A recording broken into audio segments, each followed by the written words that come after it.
My name is Tim Fox. I am a pastor of all things and also a Bitcoiner. I work with a nonprofit called the Magnalia Foundation. We help churches to understand the wisdom of using Bitcoin, and we also help Bitcoiners understand the wisdom of Scripture. We are all of us here this morning here because we are excited about Bitcoin. Many of us are computer nerds. We're excited about technology. But with all of these powerful digital technologies, Bitcoin, AI, all these things transforming our world, we have more information and knowledge and wealth and power than our ancestors could have ever dreamed of. But I have become more and more convinced as I work with Bitcoiners and churches that our world is increasingly starved for wisdom. Just like with the wizard Saruman in Lord of the Rings, to be knowledgeable and powerful is not necessarily the same thing as being wise. One of the biblical proverbs says this: how much better to get wisdom than gold. To get understanding is to be chosen rather than silver. And of course, if King Solomon were with us today, he would say that stacking wisdom is even better than stacking sats. And so I want to reflect with all of you briefly on wisdom from a strange passage in a strange part of the Bible, the book of Ecclesiastes. If we're being honest, many of us are frustrated and disappointed with how this current Bitcoin cycle has gone. But this little passage from the book of Ecclesiastes reminds us that it's times and seasons of frustration and suffering and disappointment that are the best for growing in wisdom, that thing that is even more valuable than Bitcoin. Ecclesiastes chapter 7 says that the heart of the wise is in the house of mourning, but the heart of fools is in the house of mirth.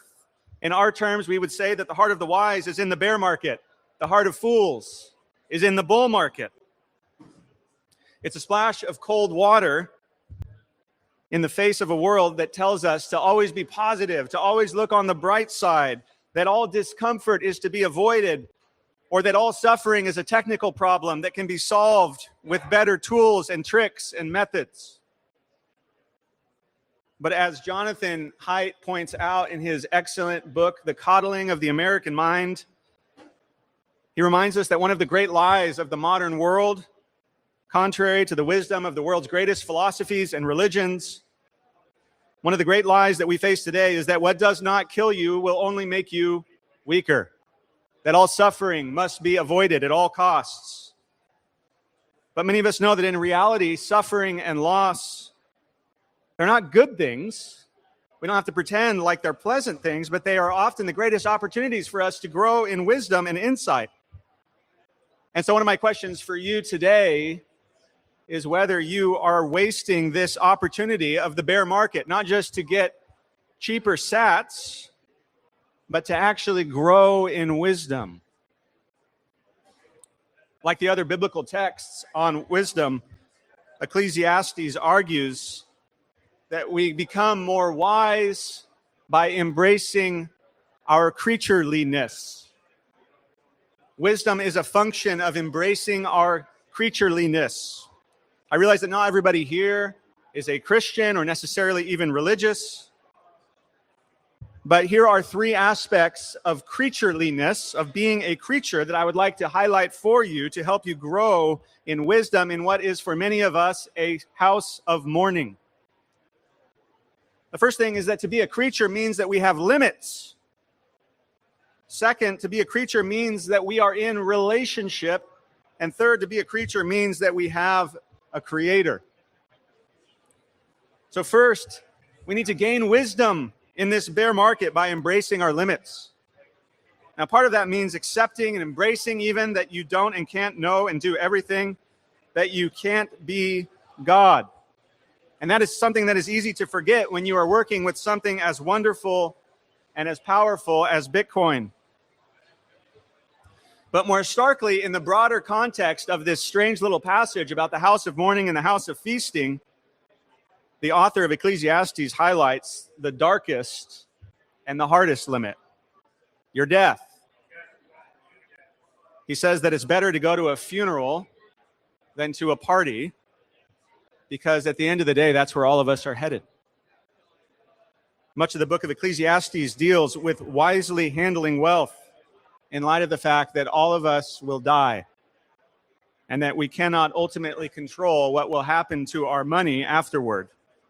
Technology may extend our lives even for a long time. Quantum-resistant keys may protect your stack for a time, even after death. But at the end of the day, you are mortal. You will die. You are limited. And Ecclesiastes reminds us that times of suffering and loss are foreshadows of the final loss of earthly life. As I've seen many times in my pastoral work, if you wait until the end to face the end, it is almost impossible to die wisely and to die well. Second, a bear market is a time to gain wisdom by embracing that we are in relationship. None of us can be ultimately siloed off from the rest of God's creation, even if we try.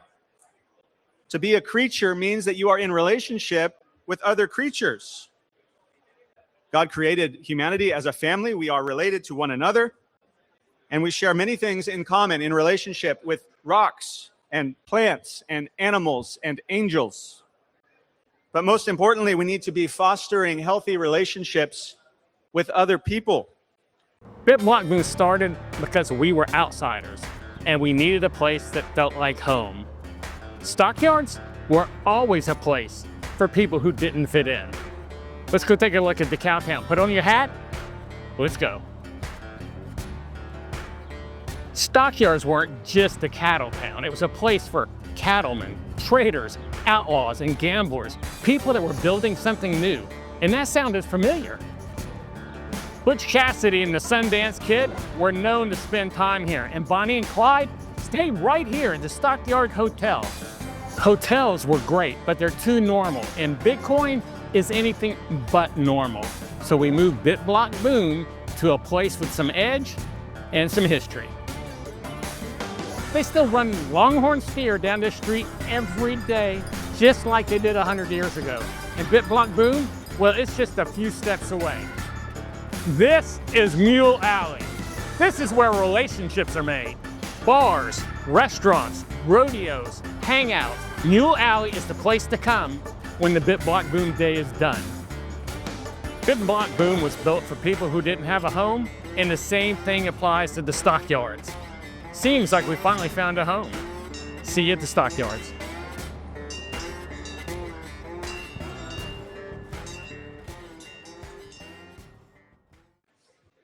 And perhaps many of us Bitcoiners need to hear that.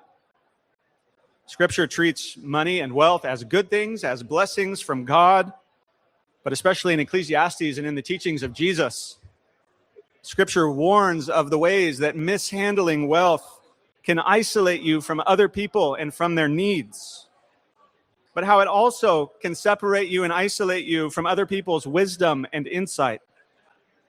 Being successful in the world has a way of making you think that you need nothing and nobody, and that you know everything. But nearby to our little passage I started with in Ecclesiastes, the author says that it's better for a man to hear the rebuke of the wise than to hear the song of fools. It's like what he said about mourning versus feasting. Now I realize that many of us here have been shamed and spoken to by other people in ways that are very destructive. But the author here is telling us that there is a good and a desirable and a wise form of being corrected, being rebuked by other people. Hard times are times to build our relationships with others, even as they say things that we may not want to hear. Do we seek out wiser and usually older people who tell us what we don't want to hear? Do we ask people for this kind of input? And do we actually listen to them? Or do we listen only to what we already agree with? Of course, this is how a lot of people treat God, as a kind of cosmic Santa Claus there to give me what I want and to say what I'd like to hear. And that brings me to my last point. The bear market is a time to grow in wisdom by embracing as a creature that you have a creator. The ultimate and most important relationship for you as a creature is that with your creator. Technology and money and success, all of them have a way of convincing us that we can be our own gods, that this world and all of its treasures are all that matter. Even those of us who believe in God can be easily fooled into functioning like we are just meat machines or that this is just a computer. But you do have a soul. You are an embodied soul. Jesus somberly warns in the Gospel of Matthew that it's possible to gain the entire world has to offer. It's possible to fix all the problems of the world and yet to lose your most precious treasure, your soul. Jesus often taught with a form of storytelling called parables. One of them in the Gospel of Luke, chapter 12, has sobered me as I get more and more into Bitcoin. It's about a very successful man who decides to reinvest his money, not only to get more of it, but to secure for himself a long and a comfortable retirement that he's convinced he deserves. But after he sends off his investment, he suddenly dies. He's stripped of the wealth upon which he had built his sense of worth and identity. And Jesus tells us that as he meets God, God calls him a fool, the opposite of wisdom. God asks him, "What did you do with your soul?" With his very self. And he has no answer. And then Jesus gives this pitiful epitaph of a man who was powerful and knowledgeable and wealthy and successful, but not wise. Jesus says, "So is the one who saves up wealth for himself and is not generous toward God." The man in all of his success and knowledge and power, the man in his technical mastery of his own earthly life, has forgotten and suppressed his creatureliness. What about you? If we, in a down market, even in an up market, if we are going to become wise and not merely knowledgeable, not merely powerful, not merely wealthy, we need to remember that it's times like this that are particular opportunities for us to grow in wisdom, to embrace that we have a creator, that we're in relationship, and that we have limits, especially the limit of death. To come back to and to finish with the haunting question of Jesus, whom the New Testament repeatedly insists defeated death. What will it profit a man if he gains the whole world and forfeits his soul? Thank you.